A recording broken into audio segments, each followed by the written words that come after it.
Riccardo Campinoti from Le Ragnaie in Montalcino, Italy. Riccardo, welcome. Thank you for having me. Well, I'm really, really happy to have you here today because I don't know how many people realize, Montalcino has changed so much so quickly, but there are a few pioneers that really were behind all of those changes, and I definitely consider you to be one of those people. The new focus on terroir, on cruise, on looking for higher elevations, that all started over a decade ago, but most people only started hearing about it in the last few years. And before we really jump into this, I don't know if you remember, but you and I met many, many years ago when, before I was going to Benvenuto Brunello in New York, there would be this Italian wine masters tasting, which would combine all of the Tuscan towns together. And I remember going down the aisle of Brunello producers. Now, granted, this is at a time when more producers were making wines in these high extraction, heavily oaked versions. And I remember getting to your table and tasting your wine for the first time, and it was literally like a light bulb went off. And every time I've ever tasted your wines in any kind of a collective tasting of other Brunello, it's been the same thing for me. So I'm really happy to have you here because I'm looking forward to talking about how you got started and how you developed the style that you have today that so many other people are now starting to replicate. So maybe you could tell us a little bit about the early history of how you got started in Montalcino and how you started in making Brunello. So the winery started before I got the winery. Started from another family in 1991, but just making small quantities of wine. They used to have a kind of like a agriturismo here already. They would sell it here, and so it was a small thing. I started in 2002. I came from a completely different job, and I was always been wine lover ever since I was. I can't remember. I mean, ever since I was a kid, really, I was always interested in wine. I grew up half an hour from here, right outside of Siena in the countryside. So winemaking and vineyards have always been a big part of my life growing up. And I always had the desire to do this. And then finally in 2002, obviously the help of my family, I was able to buy this little property here in the highest point of Montalcino and started making wine. In the beginning, I had a completely different approach because I knew much less, and kind of the trend back then was, like you said, a little bit more extracted, richer kind of wines.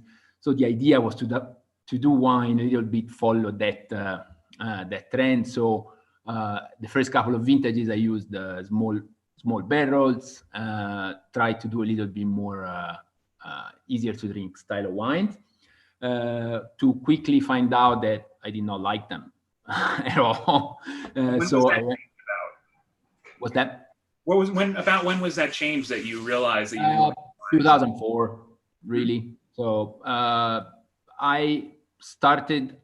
I worked backwards. So I looked at the wines that I liked the most. I asked how they were made. I tried to really copy what they were doing and do the same thing here. Another thing that I was very lucky to be in the highest point.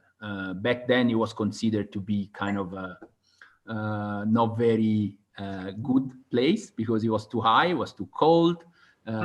People thought that the grapes were not ripening. Obviously, that was not true. That was true for the style of wine that people wanted to make. But if you're looking to make classical style, elegant, with balance, this was perfect. So I was also forced to make this kind of wine because really this is what comes out in this terroir in the high elevation. And that was really my luck, our luck. I started to come out with my wines around 2009, maybe from the 2004 vintage. And that was the period when the trend on wine was a bit changing. People were looking for more finesse. They were looking for more old school flavor. They were starting at least. And so we were seen right away as the new guys that were doing that kind of work. So that we were very lucky in that sense. Well, I remember it being a very welcome change, tasting your wines for the first time. And it's funny, you mentioned 2004 being that time that you really made the switch. The first vintage of your wine that I have in my cellar is a 2005. So I never actually experienced the experimental stage. Yeah. But the 2005 I actually had maybe a little bit over 6 months ago, and it was absolutely gorgeous. You had mentioned, the winery starting in the 90s, you coming in 2002. Was your family involved in winemaking at all before? No, my family was not. I mean, my uncle made wine at home or whatever, like most Tuscan men do, but nothing on a professional level. So it was. I really started with the help of a consulting enologist. I was one of those. There's many families like this in Montalcino, which are kind of second wave people that came here to move as a lifestyle change or as a passion or as a hobby. We were kind of those kind of winery. And were you, when you picked the location with the high altitude and such, I mean, was that something you were looking for, or was it more of, you were truly experimenting? You were like, well, what was the love to honestly, buy? Eric, it was just luck, to be honest. I was just looking around. I wasn't really, in the beginning when I started looking, I wasn't even really 100% sure I wanted to be where I was, but then I kind of fell in love with the place. I thought he had a lot of potential. And also there was another vineyard, which we still have, which is right next to the village of Montalcino, so a little bit lower, about 450 meters. So I wasn't really looking in particular at this spot when I first started. Then afterwards, when I bought more vineyards in 2006 and in 2014, I really wanted to be where we ended up adding some more vineyards. But in the beginning, it was a little bit of luck of the beginner, if you if you want to say that. Well, I also thought it was pretty interesting when, and I only just learned this the other day when I was just doing a little bit of homework to make sure that that I had all of my I's dotted and T's crossed. That the name of your winery, what does it mean in English? So Ragnaie, Ragno means spider. Mm-hmm. Ragnaie is basically it's a hunting system that copies the spider web. There you go. Being the highest point in the village was the place where the birds would fly through, and people would tend nets to catch birds. So they would tend these nets behind trees, and the birds would get stuck, and then they would eat them, because back in the days there was no shotguns and people were quite hungry up here. So that was a hunting system. And that's where the label comes from as well. I'm sorry, what was the last thing you said? When I started the winery, I kept the name of the place because I like that idea. No, absolutely. And like I was saying, the label. And then also, I don't know if anybody watching noticed, but we're here to talk about Brunello, we're here to talk about Sangiovese, but Riccardo is always about experimenting, always about looking at something new and something different. And the wine that I'm actually sipping today happens to be a Fiano that Riccardo produced. It's 2018, correct? Which is a wild wine. This is my first vintage, and it's actually, the vineyard is my neighbor's. I was not crazy enough to plant Fiano. He's crazier than me. He's a great guy, actually. But he had the idea of planting Fiano back in 2004, I believe. And this is a vineyard, this is the actual highest vineyard of all of Montalcino, but it's white grapes. And I would pass in front of this vineyard because it's right nearby. I would run through, and I always wondered what he was doing with it. So one day we started talking, and he mentioned that, he couldn't keep up with it because, he was too busy following the Sangiovese and whatever. So I said, if you're not doing anything, we can start, taking care of it, maybe taking care of it together. And so we farm it. He's actually biodynamic. He does all the biodynamic spray for the vineyard. And the first vintage was 2018, and I'm really super happy with it. It's a really special wine, I think. It's beautiful. And it's done in skin contact for about a week. Oh yeah, it's gorgeous. It's so complex. The nose is just absolutely beautiful. You mentioned biodynamic in this vineyard to the Fiano, but you're currently organic. Now, that started around 2008, right? I started working in organic in 2005, and then we got certified in 2008. Sorry. Go ahead. No, go ahead. I actually did the first 2 years, I did biodynamic. So I went from conventional to biodynamic. Then I kind of lost the call, say. So I just moved to regular organic. And so no desire to go back to biodynamic at all? I kind of, biodynamic, it's at a certain point you have to do a bit of a leap of faith, because lots of the things that they do are a little bit, I cannot really explain them scientifically, so you have to jump. So I keep the faith for other aspect of life. So just organic is fine, and it's great to be organic up here. It's fantastic. So Dwight Olson is asking if you can give him a little bit of description, your opinion of the style of the Civitella, just the nose, the palate. I mean, I could do it as well, but just from you. You're probably better than me at doing it. I can tell you, I made this wine like I make the other white wine, which is the Trebbiano and Malvasia. So, it's a little bit the old way of how our grandparents used to make white wine. So without pressing right away. So it's made like a red wine. So 1 week on skin, punch downs, just a couple of light punch downs per day. And then it goes for 9 months in a tonneau or use barriques, whatever I have available. In this case, the Fiano went in a tonneau. So the skin contact gives it this amber color, but also a little bit more of a backbone. But it maintains the freshness because this vineyard is at 635 meters. So it's a beautiful sandstone soil. Is fantastic. Do you know, is this available in the US now? I think so, yes. I don't know if the importer still has it, but he brought it in. So beautiful. So, okay, so we talked about the Fiano, which is great.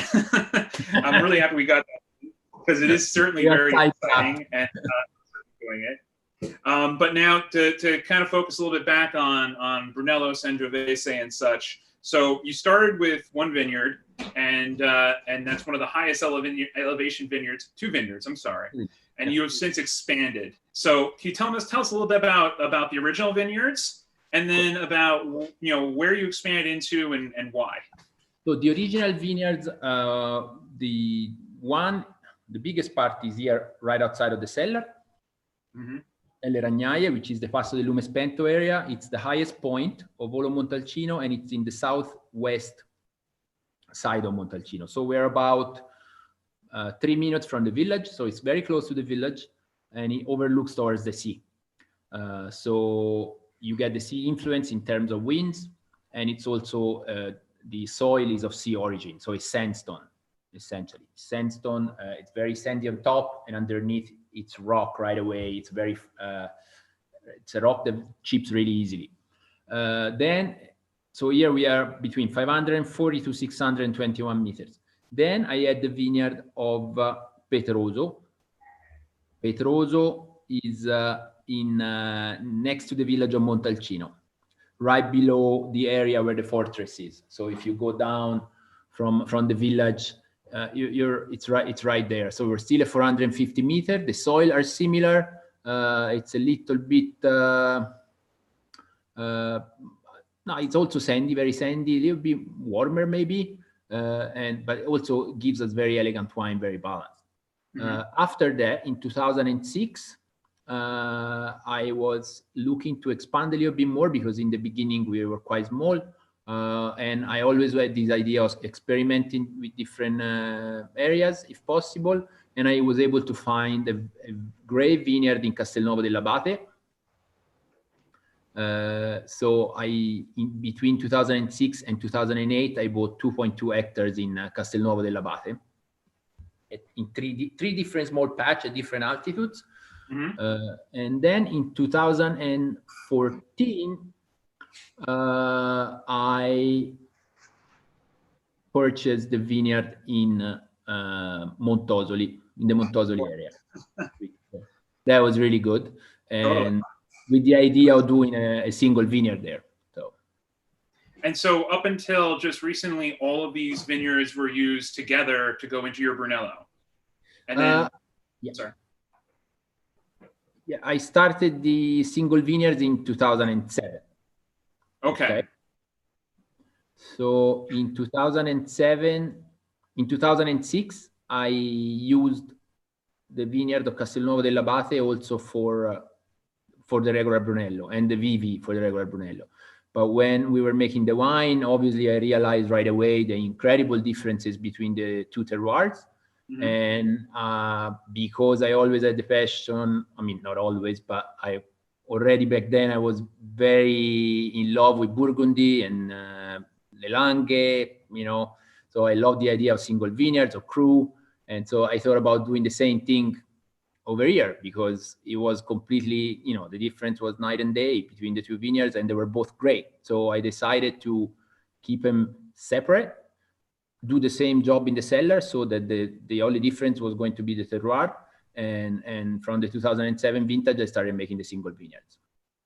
So before we move on, I just want to mention everybody that is watching, if you have any questions for Riccardo, you know, please get them in now so I can make sure that I try to get to them and we don't miss anybody, okay?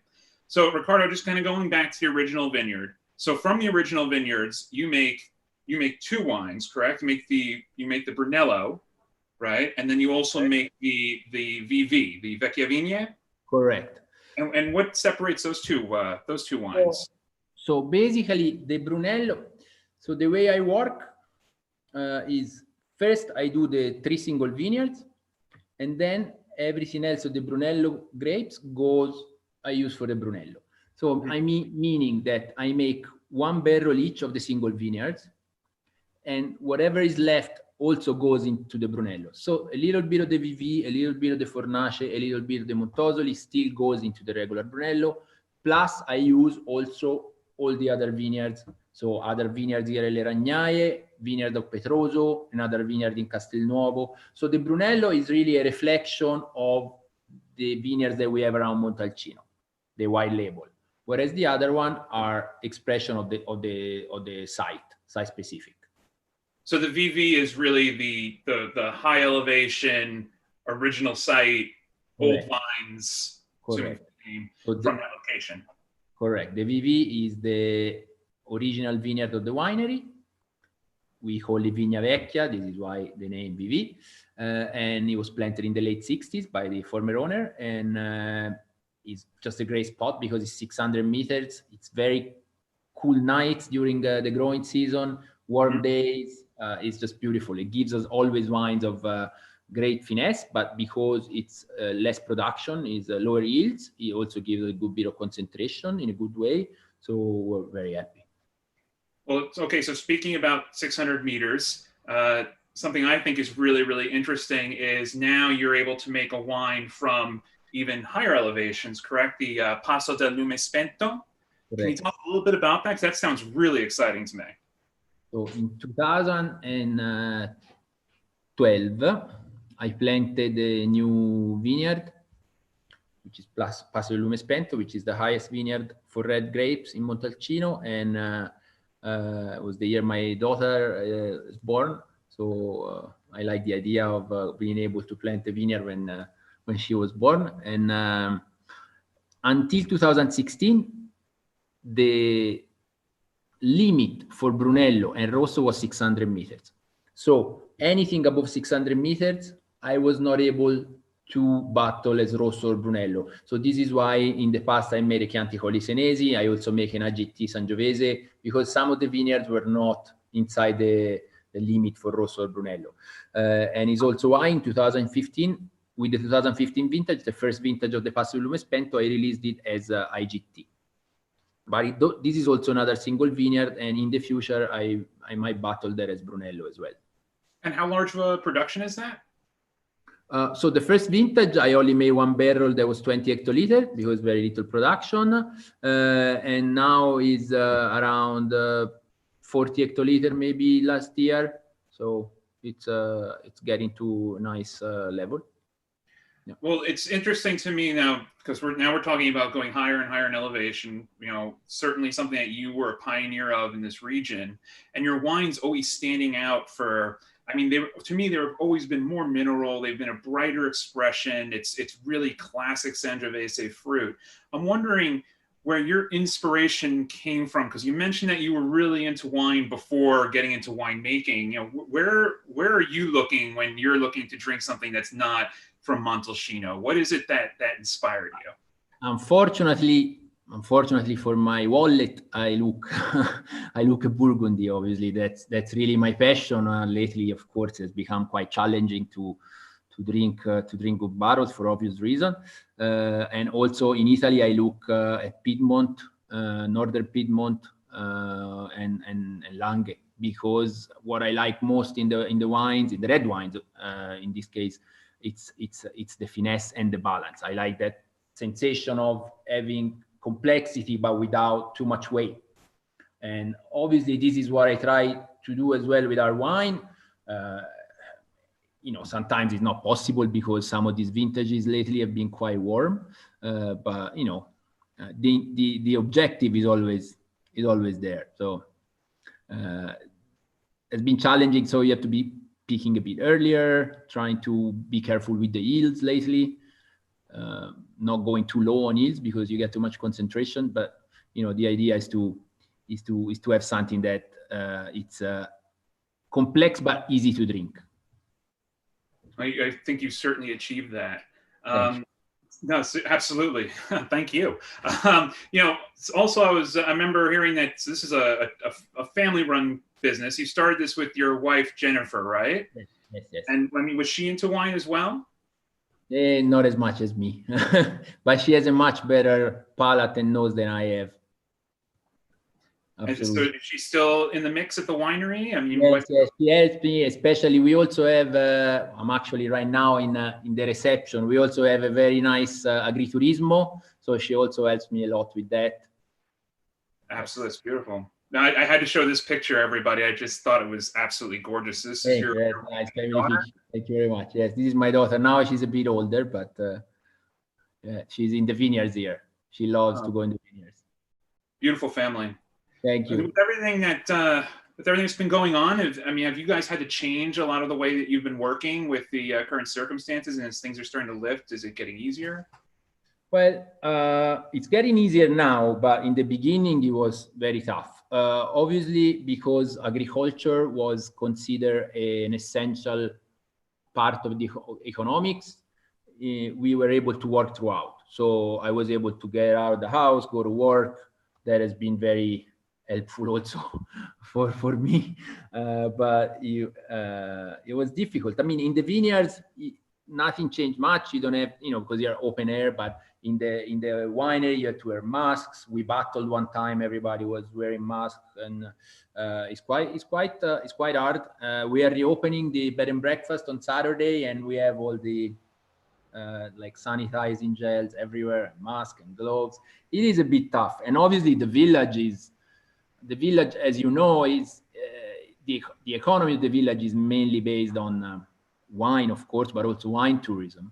Mm-hmm. And right now it has been dead for 2 months. It's been tough on a lot of people because they were unable to open their wine stores or their restaurants, and anything that goes around the economics of wine tourism has been shut down. And obviously foreigners are not going to come this year, or at least very few. So they will feel it, and we will feel it too.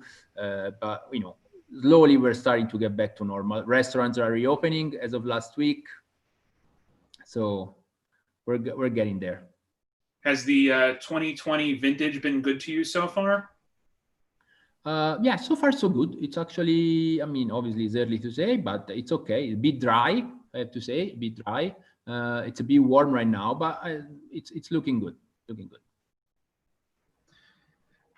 And so you mentioned the bed and breakfast. I'm just wondering, because something that a lot of people are talking about here is that as soon as these businesses start opening again, that people are going to try to flood them. Are you seeing a lot of people trying to make reservations, or is it really like? We are seeing, I mean, definitely for July and August, a lot of reservations. Right now, people are still starting to, they're being cautious. We have a few reservations, but not as many as we would have had.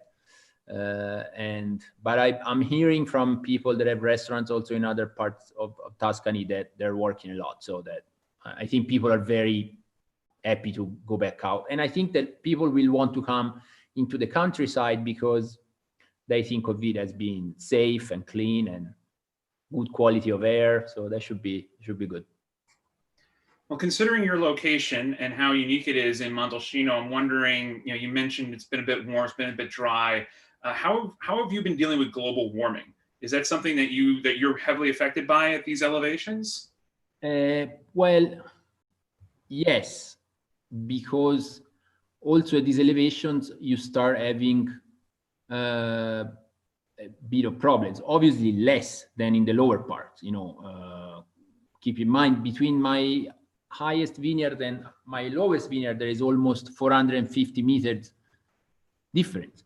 But at the same time, you on a vintage like, for instance, 17 or 11, you still feel it up high. Whereas in a cool vintage or in a classic vintage, you would have a super elegant and light wine in the high vineyards. In a warm vintage, you will have much richer wine. Obviously, still balanced because of where we are, but you can feel the difference definitely. So the challenge is there, and we are trying to do as best as we can with the canopy management and with the yields, really. So we're not taking the leaves out of the berry anymore during the growing season because we're afraid of sunburn, and we're keeping yields a bit higher in certain places because, again, we're afraid of too much concentration.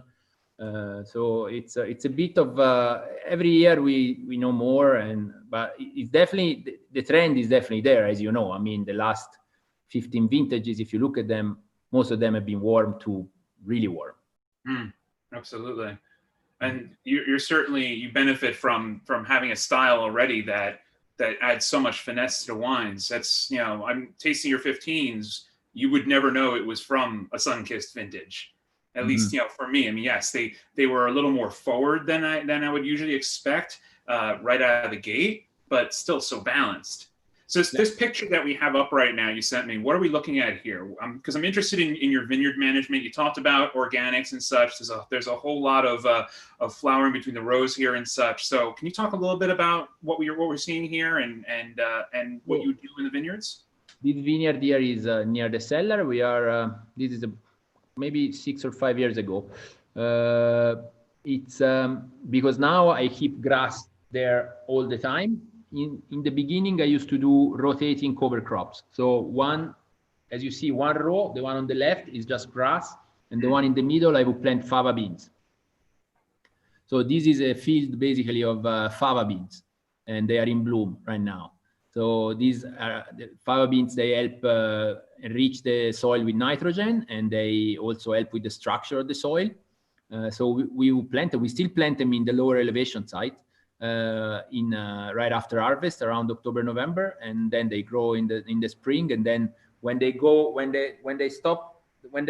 flower goes to the bean, then we plow them in the soil, we mulch them in. And so this is one of the strategy that we use in order not to use any chemical fertilizers. And also it prevents soil erosion and adds biodiversity. As you can see, the vineyards are beautiful in this time of the year. They're full of bees and animals, so it's great. It's great because healthy grapes make good wine, I think. Sure, absolutely. Yeah. And then taking you into the winery, can you tell us a little bit about what you're doing in the winery? So in the winery, very, very simple work. So try to follow the traditional style of winemaking in Montalcino. So we use concrete and wood for fermentation. One thing that I added over 10 years ago was a sorting table, just to make sure that the grapes were, of good quality. And then also we have a very special destemmer that does a very good job. We 100% destem, and then everything goes in everything goes in concrete or wood for fermentation, and we don't use selected yeast. So it's a spontaneous fermentation. Very, very light-handed winemaking. This is because I don't want to have too much extraction. I try, like I said, I go more for balance and elegance. So a couple of pump overs per day, but very short. So and then on certain vintages, long time on skins. So the idea is to extract as much as possible through contact, to gentle contact, rather than to mechanic intervention. And obviously that depends on the vintage. It's never a fixed recipe, but one thing that I try to do is to keep all the Brunellos done the same. Mm-hmm. So in the same way, so that the site then makes the difference. Then all the barrels go in big barrels, large casks, Slavonian oak. We use from 25 to 100 hectoliters, and the Brunello spends 3 years. The Rosso di Montalcino spends 2 years, and then the Troncone, which is our Sangiovese, 100% Sangiovese IGT, spends 1 year. So it's 3 years of aging. We actually have a question here from Andre. He's asking if you have ever considered making a no sulfites or full natural on wine. No, not really. I mean, maybe as an experiment, but I'm kind of obsessed a little bit with the wines being clean.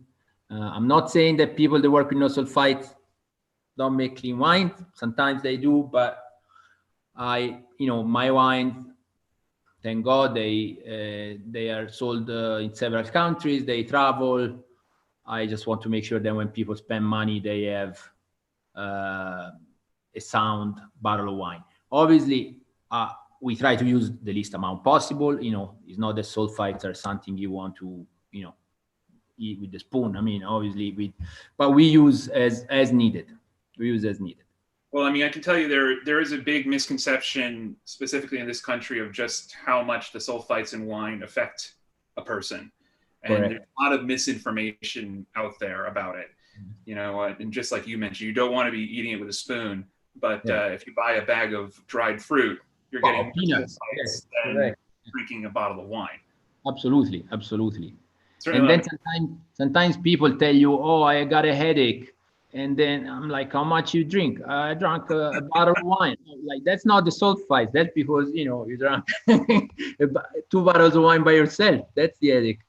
So, yeah, dehydration as well, certainly. Exactly. Well, going off of Andre's question about sulfites, I was wondering, because I'm seeing this a lot in Tuscany and also throughout all of Italy, have you considered doing an amphora wine? Yes, because I have tried some. Obviously, we're not talking about Brunello here. Because as we said, obviously my focus is Brunello and traditional wines, but I like to experiment with small quantity, like the white. I also experiment with the rosé a little bit, and I think the amphora for Sangiovese it gives a nice results. It gives a very nice crispness. I really like. I've tried a couple. Maybe it doesn't bring out the terroir much, but they're really, really fresh and elegant. I've tried one that I don't know Fontodi makes. I don't know if you've tried it. Mm-hmm. Oh yeah, and the Dino. It's a great wine. I really like it. Totally. And also for the white, I think the amphora can be good. Yeah. We got a couple questions coming in here. Here's a good one from Jeff. Jeff is asking when you like to drink your wine. So when you feel that, I mean, obviously it's vintage dependent as well, but what do you feel is the general time frame, and what vintages do you think are drinking really well right now? Okay, so I like to drink them, if possible, like for most wines of this category, at least with 10 years, with 10 years of age, because they start to expressing themselves well. Obviously, there are earlier drinking vintages, like you said, like 09, for instance, maybe even 13 can be considered a bit of an earlier drinking. Right now, I love, one of my favorites is 08. Yeah. And 7, 5, like you said, is drinking really well. Yeah, well, I can tell you the 5 is drinking beautifully right now. Because that was it was a cooler vintage, and so I really like it. And then I'm also being asked, so how much wine you produce yearly? And do you think that production is going to be affected by what happened around the world recently with current circumstances? So I make around 95,000 barrels of wine right now. I think that production in general, for sure, unfortunately, will be affected. I hope not for us. I'm planning on making all the wine that I usually make this year. I guess maybe we'll have to see the repercussion in the next few months. Maybe right now it's still too early to see what's happening. Hopefully we won't be impacted much, but I think that definitely in general, as for everything else in the economy, there will be repercussions. So maybe production level will go down for a bit. Excuse me. So I was just answering a question here without it necessarily needing to be live. Okay, great. So I'd like to, we talked about the different vineyards that you purchase. You talked about your single vineyard bottlings, and I'd like to get into a little bit of detail about it. You had mentioned the Montosoli, which Montosoli being one of my top wines 2015, and definitely one of the a great location to have a vineyard, have a parcel in. Can you tell me a little bit about Montosoli? Tell me a little about your location and maybe some of the surrounding producers, just kind of give people an idea. Well, Montosoli, if you think about single vineyard bottling, Montosoli was probably the first single vineyard bottling in Montalcino.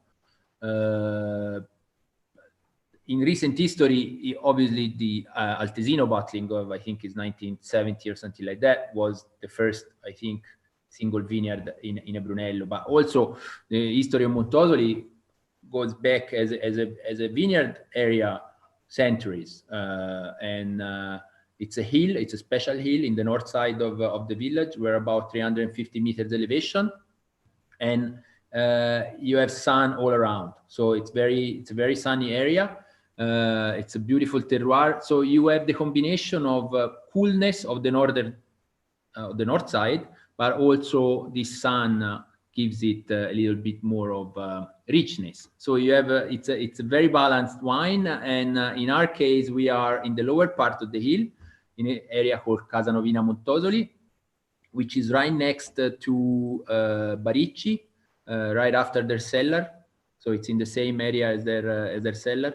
It's a beautiful site. I was very lucky to be able to buy that vineyard, and really happy with the results. The idea was to make a single vineyard there right away.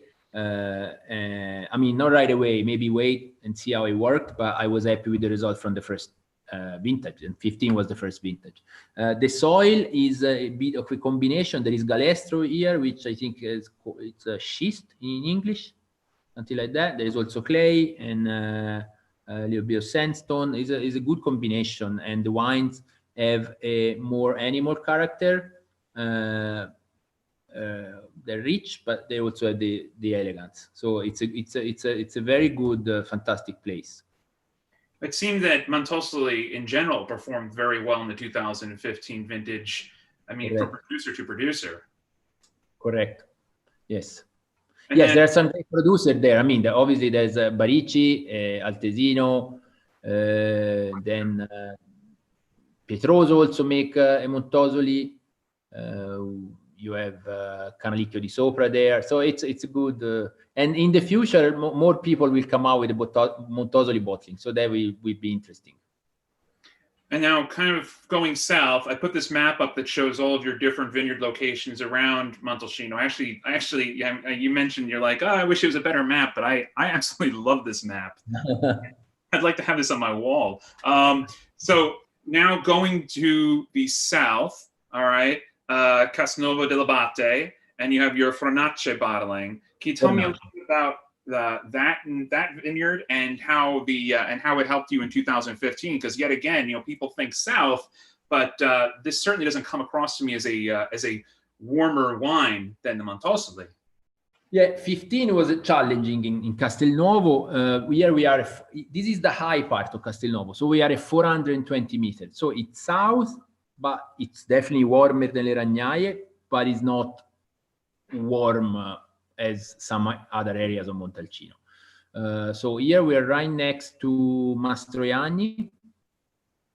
So where their vineyards are, or where their single vineyard is, right next to them.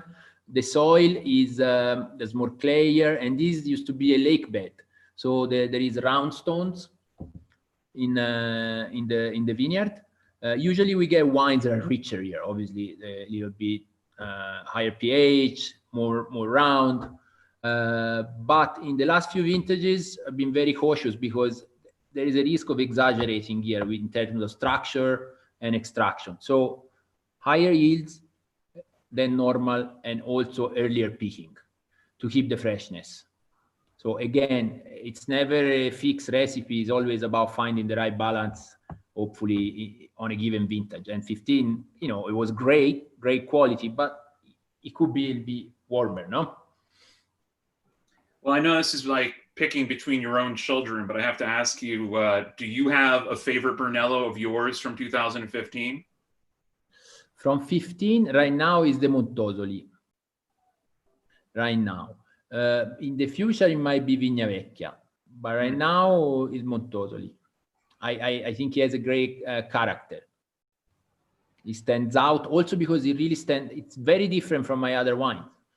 So it really stands out in a good way. Absolutely. And now we have a question from Giles. He's asking you what your favorite Brunello vintage is and why. So this is Brunello in general. My favorite Brunello vintage. Oh, in general, that I made or that I tried? I believe he's asking you what why don't we do both ways? Why don't we tell us what your favorite Brunello vintage is, and then you mentioned that the 08 is drinking great, you're loving it, but also tell us what your favorite vintage for your wine is. I love 08. My favorite vintage for my wine right now, even though it's not out, is 16. Okay. I really love the vintage. They're fantastic, I think, and I hopefully they will keep that way. Maybe that I tried. I like 1990. 1990 definitely, and was a great vintage. I'm a big fan of 99 as well, although I still find the wines aren't quite ready to drink. That might just be my personal preference, though. It was a rich one, so they might, the longer you wait, the better. Yeah, totally. Well, okay, you've opened Pandora's box, 2016 vintage. Tell me what it is that you love about it and why it's got you so excited. 2016 was definitely more difficult than 15. Okay, so 15 was fairly not easy, but fairly easy to manage. In the vineyards, in the cellar, was very even, except maybe a bit warm. 16 instead was much more difficult. We had rain during the growing season. We had some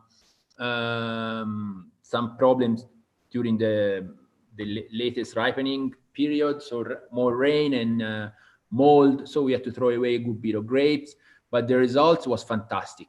So in other words, in 15, the grapes were looking beautiful, but sometimes I lack the spark. No, in 16 instead, the grapes were not that good looking, but the results are fantastic. It's a classic vintage. It's cooler. Finally, you have lower alcohol level and really beautiful finesse. and you can really see the difference in terroir. I'm really looking forward, and I'm sure you like the Rosso di Montalcino 16s when you tried them. Oh, absolutely. I actually put some Rosso 16s in the cellar because they just weren't ready to drink when they first came out. Exactly. And also it was a great vintage in Piedmont. I mean, it was a very, very good vintage in Italy. So I'm very happy. And then just if you could touch a little bit on looking forward with 17 and 18, we don't have to go into a lot of detail, but just give us a general idea of what the vintage is, what we have to look forward to. The bit opposite vintages. 17 was extremely hot and dry. In a funny way, though, the plants went in water stress, and the ripening kind of stopped. So the wines are not too big as you would expect from a very hot vintage. As a matter of fact, the alcohol level are quite decent. Obviously, the ripeness was less complete, and the wines are big green. But it's a good vintage. It will not be a classic great vintage, but it's a good vintage. 18 instead is very good. It was much cooler, a little bit similar to 16 in that sense, and the wines are very good right now. So very happy. The Rosso di Montalcino 18s are beautiful that I tried this year. I'm very happy. And we have a question from Jeff, and actually, I like this question a lot because it's one of the things that I'm always wondering as well. I remember, so his question is your thoughts on 2010, but let me just say really quick before you answer. So for me, tasting the 10s when they first came out was very difficult. And then, a little shameless plug for Vinous, the eye-opening moment for me was when Antonio Galloni hosted a 2010 Brunello dinner and tasting at Lincoln Restaurant years back. And, it was, in my opinion, it was because they treated the wines right. They opened them, he checked on them, they served them properly, the whole 9 yards.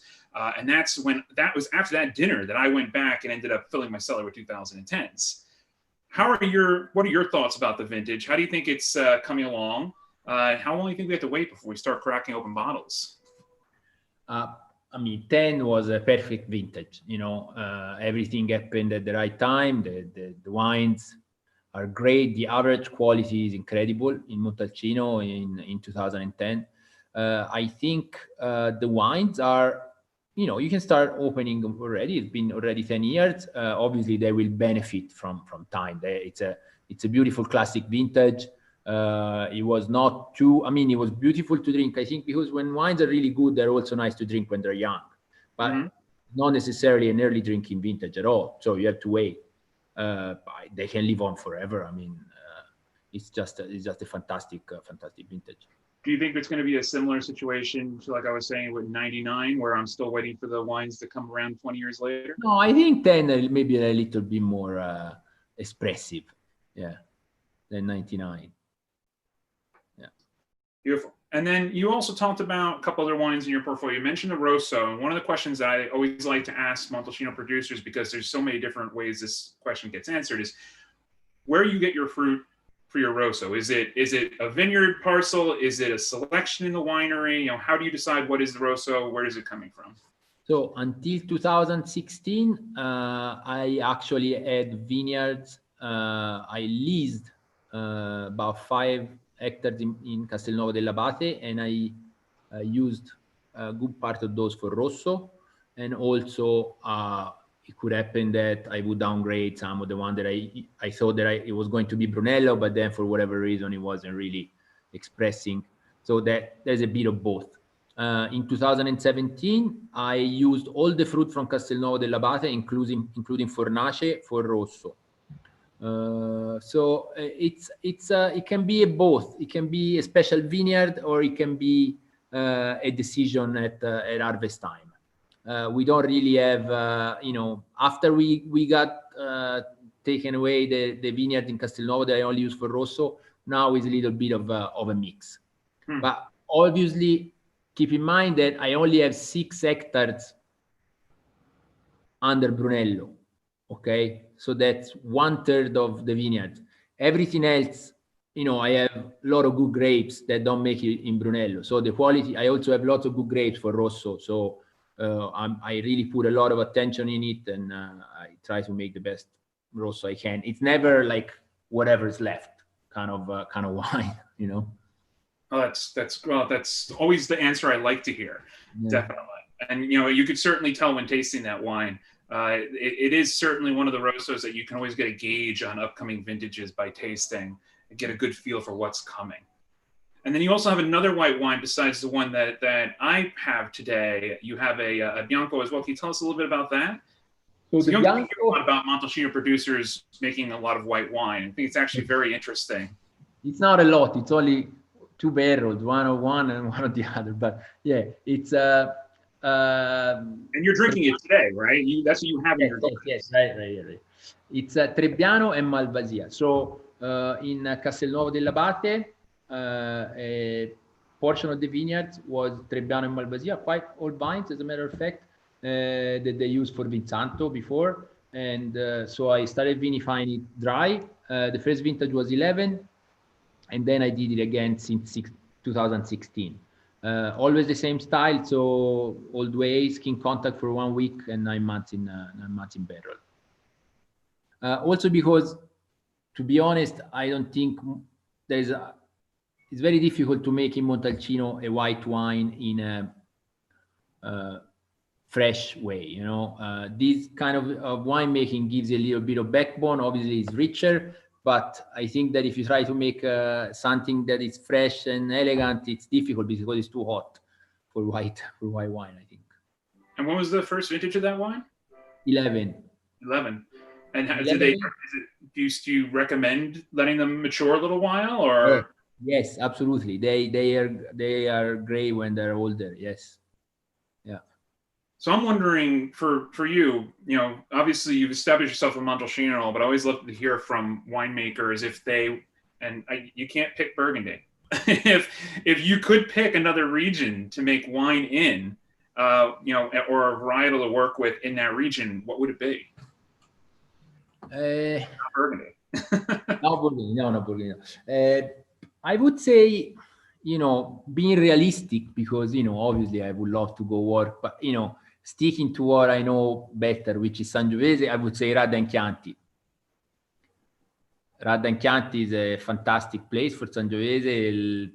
Some of my favorite wines come from there, and I have friends making wine there, and I've been there several times, and it's a special terroir.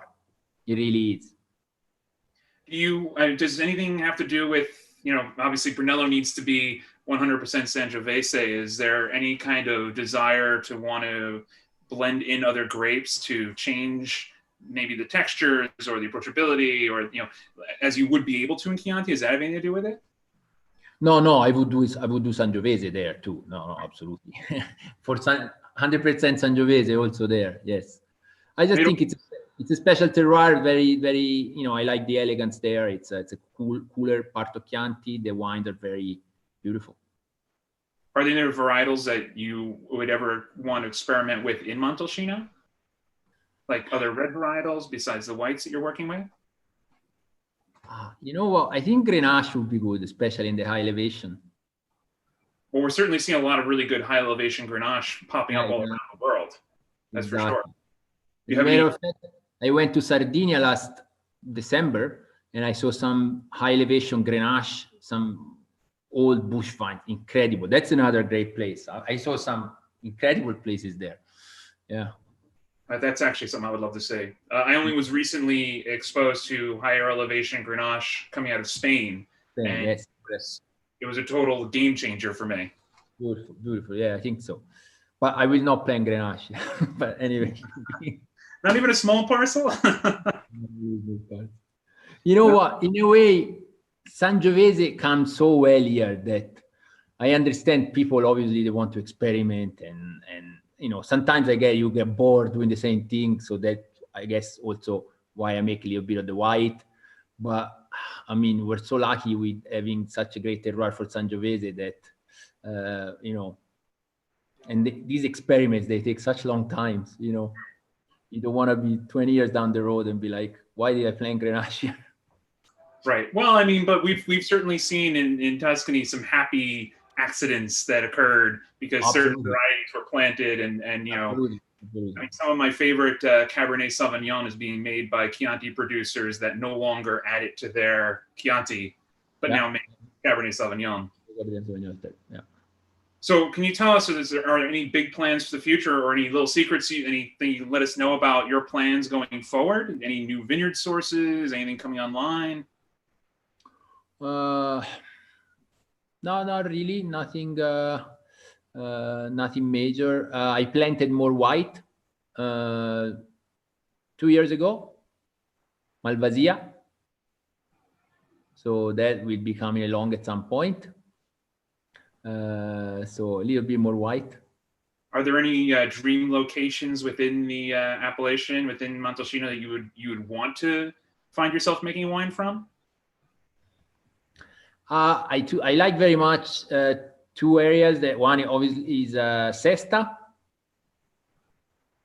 and the other one is down in the Santa Restituta area, which is right below us. So it's the same side of the village, but bit down. That's where Soldera is, that area down there. How do the wines differ from your wines, or the terroir different from what you're working with there? They are, it's a bit warmer down there. Up here it can be, especially in cooler vintage, they can be a bit bone dry. Down there it's a bit more sunny. You can have a little bit more balance. But then again, going warmer up here is in good. Beautiful. All right. Well, Riccardo, thank you so much for joining me today. For me, this was great, just because having the time to be able to pick your brain over all these different questions, and to people watching, I'm sorry if we geeked out a little more than I usually do. It's just that if you're gonna geek out over a Montalcino producer and their wines, this is the one to do it with, because these are, yes, they are so enjoyable to drink, but they're also great from the perspective of study. To sit with a glass and just kind of let it blossom and come together and see where it takes you throughout an evening. So I want to thank Riccardo for joining us here today. I want to thank you all for all the questions you put in. I really appreciate it. And I can't wait until, we can come back to talking about seeing each other face to face and paying a visit to Montalcino. Yes. But I say these seminars are probably the only good thing about the coronavirus. Not only yours, but in general, I've seen lots of good seminars. It's a good thing that happened. I agree with you 100%. I come from the wine retail side prior to this, and what this has done is it's opened it up. It's given access to people who like to enjoy and drink the wines and collect the wines, to actually have access to winemakers, the kind of access that in the past retailers would have, buyers would have, wine critics would have. It's really great, not only that we get to do this, but also that everyone gets to meet you, know you, get to know you, and then when the time comes that they can visit Montalcino again, and stop at a bed and breakfast and tour a winery, they already feel like they know you, and that's a wonderful thing. Everybody's invited. That's beautiful. Well, Riccardo, thank you again, and everyone, thank you for joining us. Just get a little toast here on the screen, and we'll be back next week with another Vinous